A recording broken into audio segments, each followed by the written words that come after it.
As a teenager, I was always listening to Oasis and Nirvana and all the hard rock and pop stuff. And but on the other hand, every time I heard opera, I did my exercises in hearing well and so on. So I think it was influenced the style of the contemporary music as well as the classical music, and in classical music, the contemporary music, and everything now is one big thing. And Hello, hello, Azzy. Hi, hello, how are you? I'm fine. I'm fine. You've got a very interesting artwork behind you. Yeah, it's an artwork from a painter in Salzburg, and he's a friend of mine, Hermann Kremsmeier. Oh, really? Yeah, Very, he's almost very famous, although yeah. he is living. Oh, yeah. It's very interesting.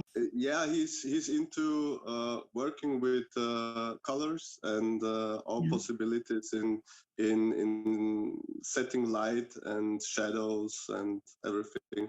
And this one is for my daughter.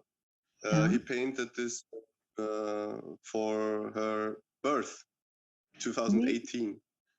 Wow. That's so Yes. interesting, really. Yeah, I can see because it's the colors that attracted me because I'm quite interested in color. Yeah, he is too. And Really? he knows a lot of colors and about Yeah. colors and the settings and the mixing of colors and Amazing. I'm not a painter at all, and I'm not talented in painting, but I did last year a master Yeah. course with him, Really? one week only thinking of colors and what to do and Yeah. how to mix them and how to impress them. Yeah. And it was completely new thinking, and it is inspiring also for music, because in Yeah. music we're thinking always in colors. Yeah. Yeah, that's what people quite often say, the color of the music. And then I wonder, because I'm not a musician, and then how do you sense these colors in music? Absolutely, Yeah. it's how we see music. Mm. It's the I don't know what it's called in English, the term for it, but in German it's Synästhesie, Oh, I see. Synästhesie. And the Mm. synesthesia is the mixing, the visualizing of music in colors and in light. And some people see actually when they hear some melodies or harmonies, they see something. They see a color, they see pictures, and that's the synesthesia. I don't know actually what it's called in English. Oh, yeah, I don't also know, but I'll go and find out what it means or what it's called. But Aziz, you are originally from Austria. Where were you born? I was born in Vienna in 83, 1983. Really? And I was raised up in Vienna. I did all Mm. my musical education in Vienna. I started with violin with 5, I think, and then college, musical college, conservatory. Started conducting with 19, I think, Mm. to study conducting, and then it took me abroad to Manhattan and to Weimar, etc., etc. And so I Mm. did But some. what was originally the appeal about the violin? Yeah, the violin. I was 5 years old, and my father came to me and said, "Do you want to play violin?" I said, "Yes, of course." Okay. I didn't know what a violin was at all. Yeah. So it was because my grandfather, the father of my father, is from Serbia, and he was concertmaster in Serbia and in Macedonia, in the Skopje Philharmonic Orchestra. That's why he was telling me to play violin and to start with violin. And I said yes. I didn't know what violin was, so yeah. Mm. And I didn't know also the hard work what you have to do to get Really? a tone out of it. Yeah. But your father, did he also play an instrument? Yeah, he played a typical balconies instrument. It's a traditional instrument. It's accordion, and we only know it here in the midst of Europe in Volksmusik, in the folklores. Yeah. But actually in the on the Balkan, it's a very traditional instrument and very serious instrument, and he played it actually. Did you play it as well? No, no. I Oh, only okay. started with violin, and then while studying conducting the piano and singing. So all the things you have to do when you want to get a conductor. Oh, I see. And what was it about conducting that fascinated you? Did you later on, in after playing the violin, decide that that was not going to be what you wanted to do? Um, I have to be honest that I was not the very best hard-working type of yeah of getting to an extra level in violin. I was and my biggest fault was that I was a very good first sight reader. So everything what I got for the first sight read, it was perfect because I loved it. I loved to play orchestra, loved to play chamber music, quartet, string quartet, and so I played a lot. But when I have to get or when I had to get inside it, very to you know to fix everything perfectionally, that was not my thing. And but I loved playing orchestra, and I always played orchestra. And with 15, 16, conductor came to me and said, "You're a leading type. Think about it. Think about of getting a conductor." And I was always fascinated by the thing what they are doing. They are in front of me. So yes, and then I was beginning to dream my dream, and now I'm there almost. Okay. Yeah, well, I'm also fascinated by conducting. For me, it's this idea that you bring all these sounds together and that that you produce something from all these different sounds. Yeah.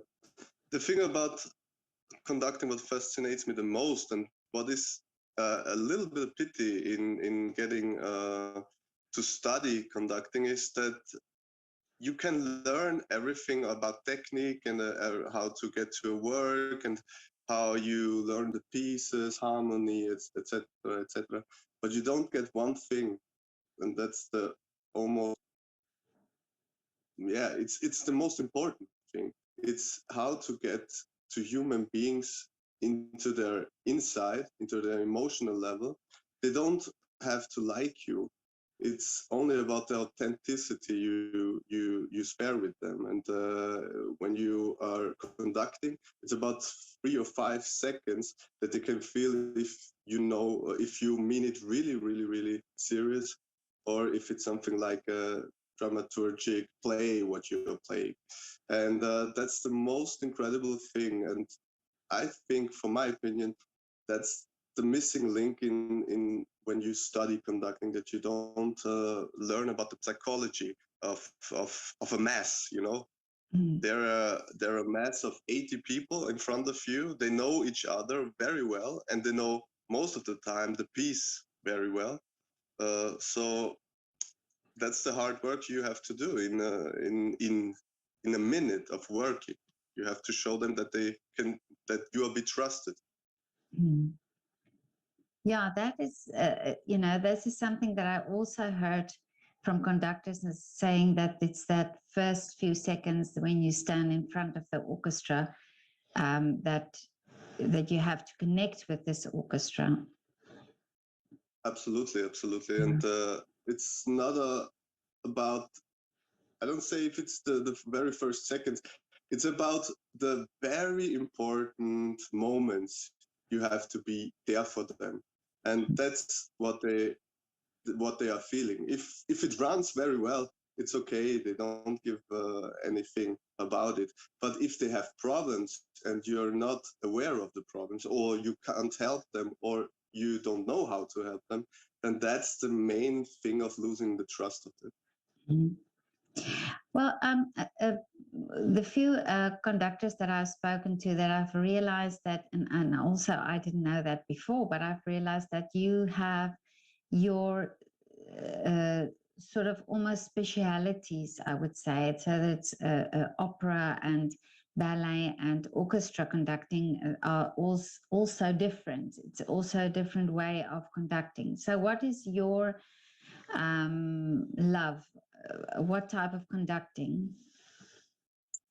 Of course, there are different styles of conducting. It's differently to conduct an opera. And in between the opera repertoire, it's also very different if you're conducting a Mozart opera or a Wagner opera, for example. But I'm always thinking of it that when I'm conducting, I don't care what I'm conducting. If I'm doing crossover, it's the same thing. The same experience you have to share is that you have to reach them on an emotional level, and that's my biggest advance to do every time, to get to them and to spare something emotionally, and hopefully to get to the audience. And if it's pop music, or if it's rock music, or if it's Wagner, Mozart, or Bruckner, that's not the thing. I think music is a language which can really spare it on a non-spoken, non-verbal way emotions, and that's the main point of it. And that's the magic of conducting. Well, you've mentioned now something that's also very interesting, and it's really that part that you say connecting with the audience. So you have to connect with your orchestra, but you also have to connect the orchestra to the audience, um, which is also in itself probably not as easy as it sounds. Yes, but it's always, you know, the psychologic way about it. You have to think that I think we're almost the only musicians that are standing with the back to the audience. Mm. Uh, I know it because as a violinist, you're always standing in front of them, and it makes you a little bit, you know, anxious about. You can see them. You're a little bit afraid that you lose something, or that you don't know the notes, the score anymore. And for me, it's much more easier to get connected to the audience with standing with the back to them, because I can get really into me, and I don't have the feeling that they're only watching in my face. So I can really spare my emotions, and I'm totally free. Only about the fact that I'm standing with the back to the audience. Oh yeah, It's that's my completely. yeah. That's true. Yeah, because it's not so directly into you, and you can express yourself then. But now tell me about the music. You also I read that you also like contemporary music. Yeah, I like every style of music, because I was, as a teenager, I was always listening to Aces and Nirvana and also the older hard rock and pop stuff. And but on the other hand, every time I heard opera, I did my exercises in hearing well and so on. So I think it was influenced, the style of the contemporary music as well as the classical music, and in classical music, the contemporary music, and everything now is one big thing. And I think I'm really trying to get everything together, and I'm working also on a project that is currently thinking of how to mix the different styles of music, how to get over the borders we have. If we are saying, you know, the jazz musicians are always saying, classical music is stupid and they don't know how what to do. The classical music is one circle, and they say the pop music is not good and everything is bad. And that's what we are thinking about now, is how to get them mixed and how to show them that everything is connected. when because if you see a really good pop song which is on the hit list and hit radio and something else, it's completely in harmonic ways the same as you have 200 years before in Dvorak or in Bach, for example. And that's the project what I'm working on, is that we are showing the teenagers that everything is already there. It's not new. It's everything based on the classical harmonies, classical structure. And therefore, I'm very excited about getting into every style of music and to try to fix it. So also contemporary music with Luigi Nono and also the living composers. I'm always getting there very serious and try to work very serious on this pieces.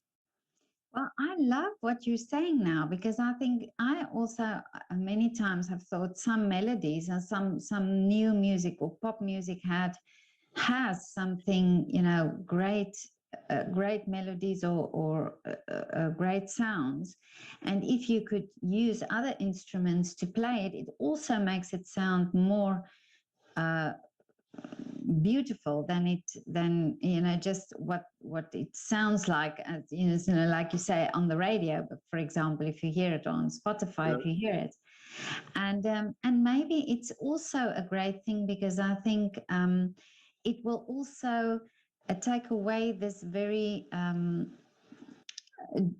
divide between classical music and, like you say, pop music or contemporary music, where it's almost as if the classical music is sort of has a prestige, and I understand why it has that, but I think for some audiences it's about hearing the music and about hearing all these different instruments in a particular piece of music that is so important. Yes, I found, for example, one piece which was really in the charts. It was Peter Fox, Yeah. and Peter Fox is in Germany, a very popular hip hop pop songwriter, and he is using the the main march of the Leningrad Symphony of Shostakovich almost every time in his song, and nobody knows that it is Shostakovich, for example, and they love it. The teenagers, they love it, and the young people love it. What is our goal?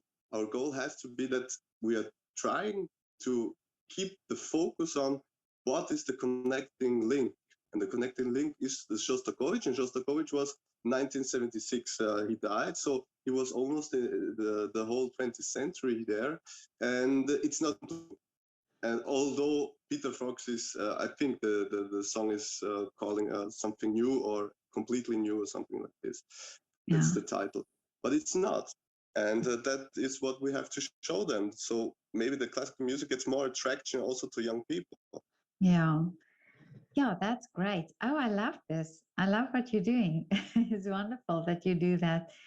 Um, and especially because like people like me we are not, I'm not a trained musician, so I listen differently, I think, if I go to a concert than, say, somebody else who is more trained in music. You know, I think this is also a distinction then between the audiences. I don't know if it's not even a burden if you have more, the more educated ear for hearing classical music. I love to get into a concert without a program, for example, and only to get in and to hear and listen, and maybe also to get connected to this magical moments what are happening. It's always the sum of atmosphere, right tempo, and if you don't think of tempi or the right atmosphere, or when you go home what to do, then I think it's the completely right thing. And it's hard to lose if you have those ears which are always searching also for mistakes. Mm. um, then I think it's even more livable to make the music your own adventure if you can lose that educational year, you know. Mhm. And that's always what I'm trying to do. Well, I remember when I took the photographs of the artists in their windows, I sometimes asked them to play something in the window, through the window. And many of the young musicians who was willing to do that was very self-critical when I had made the little video. Then they always wanted to check, and I sort of listened, and for me it was so beautiful, but for them it was listening back and finding the mistakes, and then we had to do it again sometimes, and then in the end they still hear the mistakes, and then they say, oh, it's fine, just post it. And then I never, even in all the takes that I did, I could never hear the mistakes. For me it was Yeah, just always so wonderful, because for me was sometimes also the being so close to the instrument that I didn't know, and just hearing the sound, say, on the staircase or so on. So it's right what you're saying. It's actually magical when you don't have the knowledge, I must say, to hear the I music think like that. what you're saying is, for me, it is you have to be perfectional. That if you do your exercise and you study at home, then you have to be very precise and very, Mm, very critic. And also, self-criticism is never wrong in that way. But for me, if I'm entering the podium and get to the stage, um, then I have to lose to lose it. Otherwise, I'm too controlled. Otherwise, I'm too, I can't do anything what leads me then there if I'm also always thinking of, oh my god, now I did a mistake, and in the meanwhile you did the next mistake while you were thinking of the last mistake. oh yeah, So yeah. I think perfectionism is the right thing when you're setting the priorities very well, and the priority has to be in exercise and in studying. But if you go out there, lose it, and get led. I think Mm, it's you have to be guided mm, from the music. yeah.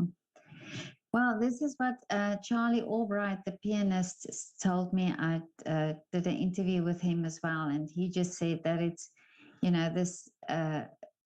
this total focus on the technique and getting it perfected also loses the whole communication with the music, and that in this performance it should really be communicating the music.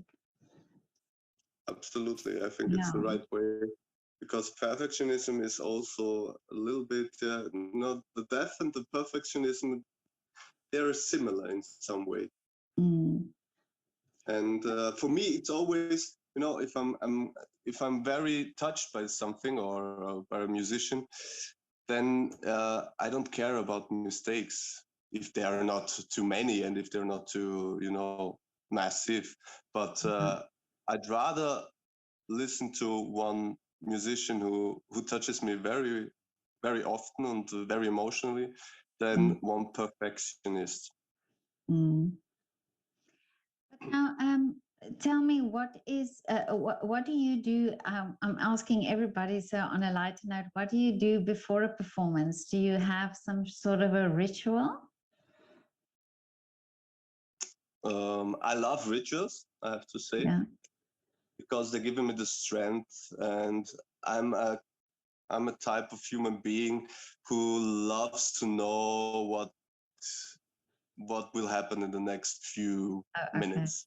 So Yeah. if I'm having the control, that's why I'm a conductor. Maybe then everything is good. If I know my walks to go in this direction, I know what happens in this direction. It's always a good thing for me, and it gives me strength.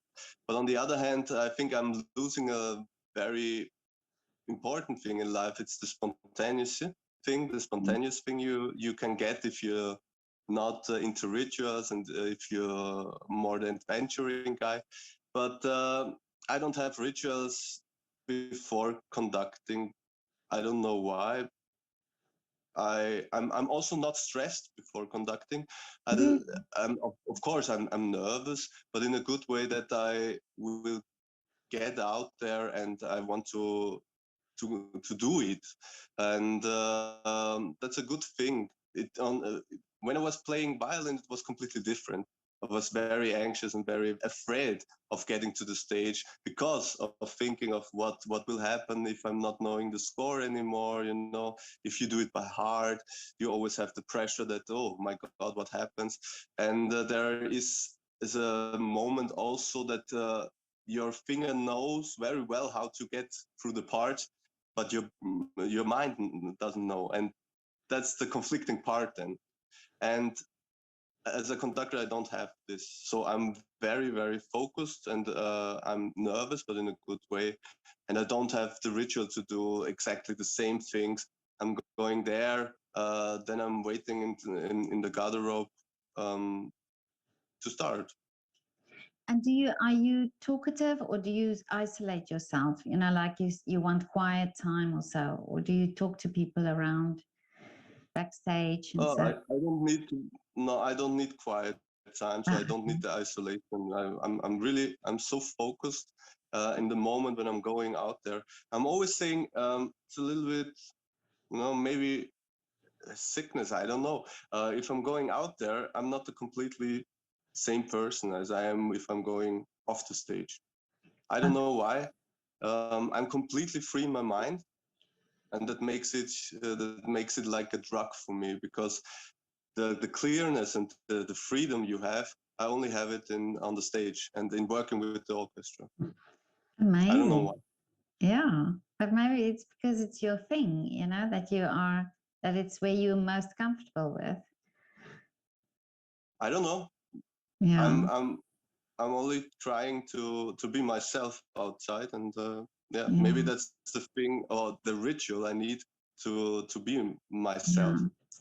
Do you have Um, like a specific outfit that you wear for conducting? for conducting, I'm the main type of old-fashioned, so Yeah, is saying my wife. So I yeah, love old-fashioned things. I'm wearing the typical things for conducting. The frack, it's called in yeah. German, or the suit. But what is my thing is that I'm always wearing different and very colorful socks. Oh, really? Oh, Yeah, that's pink interesting. socks, socks with birds, socks with eyes on it, socks with I don't know, every Oh, style that's I have. wonderful. Yeah, that's the only thing I'm wearing, and maybe that's my ritual, to put them on Yeah. if I'm going on the stage. Oh, I like that. That's very interesting. So it's got patterns and things on it. You say like birds and all sorts of. Everything I love. I don't want to do now the reclame for them, but Yeah. I love happy socks. Oh, okay. So that's your brand. Exactly. And the musicians are always laughing if they see me going onto the stage and on the podium, because if I'm going up to the podium, my trousers are going a little bit high, and Oh, then they yeah. see my socks, and This is then they're your laughing. So I don't know why they are laughing, but they're laughing. So Uh, no, but that's wonderful, because then it's your thing. It's your little identity, or it is. identification thing, or what do you call it? Mm. But now, and what do you do in your free time? Do you have some hobbies and things? I have to say it's a little bit conventional, and maybe a little bit, but as I'm getting older and older, I love books. Oh, really? It wasn't that much when I was younger, but the last I say, when I turned around 30, it got up the love to the books, and that's what I'm doing part of the time. And I have two children. One is 3, and the little one is 11 months. So Oh, I have work to do with my wife at yeah. home. And but what I love most now is that they can come with me. So my time in Bayreuth, for example, where I have to be like 2.5 months, they're staying with me in summer, so it's not a completely Mhm. isolated thing. Oh, that's wonderful. Yeah, and then they can see you, and it's also for you part of their growing up that you can see. I think that's wonderful that you can do that. Yeah, and I think for me it was always important to put my children immediately into the thing what I'm doing and what we are doing, because my wife is a musician as well. She's a violinist at the Niederösterreichische Tonkünstlerorchester, so she's based also in Vienna, and for me it was very important that it's very normal for them what we are doing, because what we are doing is not normal in a way that we are working late, Yeah. and and we have a completely the setting of the day is and completely different to other parents, I Mm. think. Yeah, this is true. Your days are there, and your evenings where other families have evenings together, you have your days together. That's right. That's true. Yeah. But now, Aziz, tell me, what is the wish for you? My wish in the future, Yeah. mm, there are some things when I'm thinking about is always that my children has that they have a world in future that is giving them the opportunity to have a good life. That's my biggest wish, and that's my concern also. Um, and then in music, I think is that I'm not losing in any step of my career. I don't know how far it gets. I think I did a good job from now on to now on. But I just want to be myself all the time, and I don't want to lose the truth of music, Well, and that's. and to Mhm. search for the truth in music. That's I hope that will be till my last breath, until the end of my life. Well, that's beautiful, and that's a wonderful wish, and also, the fact what you told me before, what you are doing, and the project that you are doing, connecting the music. I think this is so important, that it is being done. That there are people like you out there that can see how important it is to include everybody in the music. Absolutely, and I think that the last time with COVID-19, it showed us that a life without culture, a life without art is no life, because you're missing a very, very important link, the link to get the people together. If you see sports, for example, if France or Brazil is playing the final in the World Soccer Cup, the whole country is Brazil. The whole country is really, really fighting for getting the emotional way to lead the team to the cup. And I think that's the main thing, that we need art and culture as a combining and as a linking spot to all the people, and Yeah. that's the main part in doing Mhm. arts. Yeah, no, I totally agree. And I think also it's important that this is why I'm doing these interviews, that artists speak about this and speak about what they're doing, because I think this is also a way of connecting uh, and opening up a world that is maybe sometimes for people very mysterious, because we see you on the stage and like you say, in your frock, but you never know much about what goes on behind and the work that goes on behind the scenes. So I think this is also important to know about that. Exactly. I think it's always the rumor, or when you're speaking with normal people, that they're asking, and you can live with that, and you can Yeah. live with the. Do you have a main job? Yeah. And they don't know that it's not only to get there at 7 o'clock and to start and to winke a little bit, then the fact that we all are artists, and all the artists, they are doing it like all the musicians from 5, 6, 7 years on every day. And I know it because I always have to practice, and I always had to practice. And my friends, they were playing soccer outside, and even in holidays when we didn't have school, it was always you have to practice at first, and then you Yeah. can get out. And that's the main thing. We are doing a lot of work from very early on, and now it's the sum of it, but it's not the main job. The main job happened like 20 years before, every day.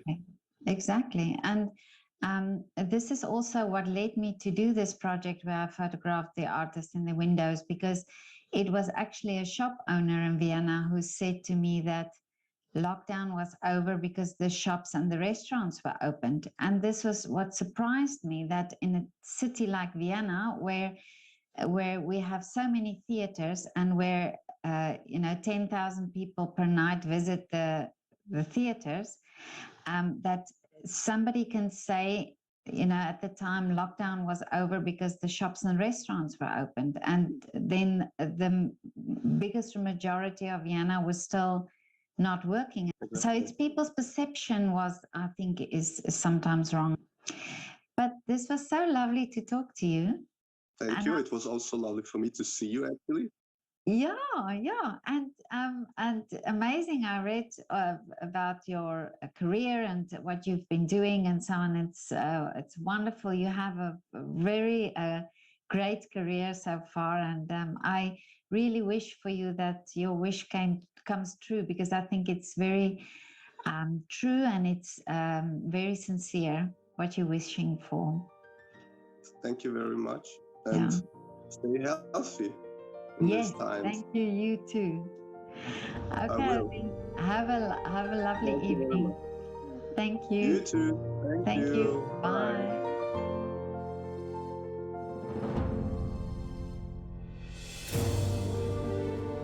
I don't know.